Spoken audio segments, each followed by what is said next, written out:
There are at least two elements that you're most assuredly guaranteed with every single Pixar film. Number one, the film is just going to look amazing. You know that the studio will spare no expense bringing their characters and worlds to life with color, texture, and lighting that, well, number one, just look more and more astoundingly photoreal, but number two, and far more importantly, are beautifully evocative and wonderfully appropriate for that specific narrative. And that was absolutely the case with Onward. It was a genuine feast for the eyes, this modern-day fantasy world filled with colorful creatures and environments. But really, there are so many animation studios these days, from Laika to Sony, that are turning out some really astounding animation. I think then what kind of sets Pixar apart still is just that studio's consistency in finding with every single one of their films that central thing, that central idea, that central theme, that central feeling that is, in fact, so elemental and so universal and so primal. You can just see that they found a truth that is connecting with us, the audience, on this very deep level because it is true. And with all their films, you can always see that Pixar brain trust just challenge the filmmaker behind that film in their creative process to find that one thing, ensuring that they really do know, feel, and believe in what their film is about. And what those days and weeks and months and years of seeking and then finding and then really refining and specifying really brings to life is ultimately that Pixar quality, that thing that you go, yep, that is a Pixar film because they've found that thing and they know it well and they've presented it beautifully. And Onward certainly was no exception. It also possessed that thing. And it's found in the trailer, so it's not a spoiler to say that this film really is about a young man trying to figure out who he is by bringing back to life for a day his dad to understand who he was. And that very, again, primal desire to know oneself and to know those that brought us into this world just permeates this entire film.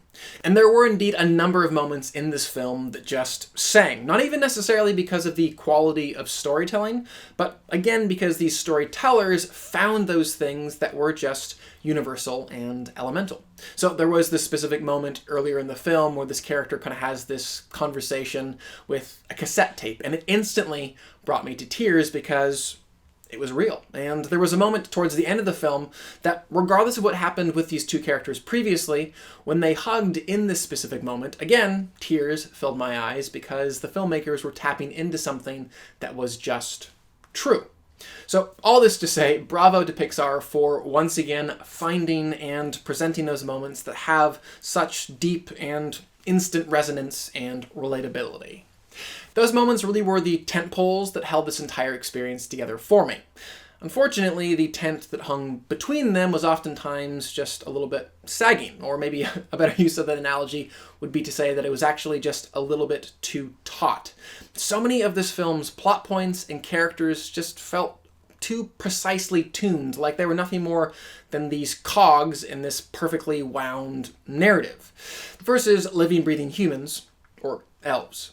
It was as if the story team had almost worked, if it's possible, too hard to make every single moment either this perfect setup, or this perfect payoff, or this perfect setup, or this perfect payoff. In removing the fat, they did with it remove, I think, anything that felt idiosyncratic, or unusual, or surprising, and because of that, the whole film did kind of feel just a little bit contrived and a little bit predictable. Something else that made this film just a little bit tougher for me to get into was the specific way that the writers and the director handled the stakes in the film. Now, mind you, this did in fact feel intentional. Like, it did feel like they wanted to actually present things in the way that they did. I just think that ultimately it might have been the wrong decision because it did keep me kind of removed from the film emotionally a lot of the time. So basically what they would do in almost every single scene was find the less dramatic version of that moment.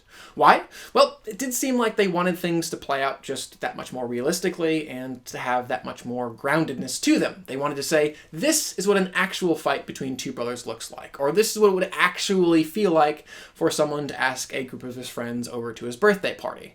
But again, in presenting that less dramatic version, I just started to feel like, did the characters even really care? Are they really going to lose that much if they don't get that thing that they seem to be aiming to achieve? Something else that didn't feel fully maximized to me in this film was just the use of this modern fantasy world.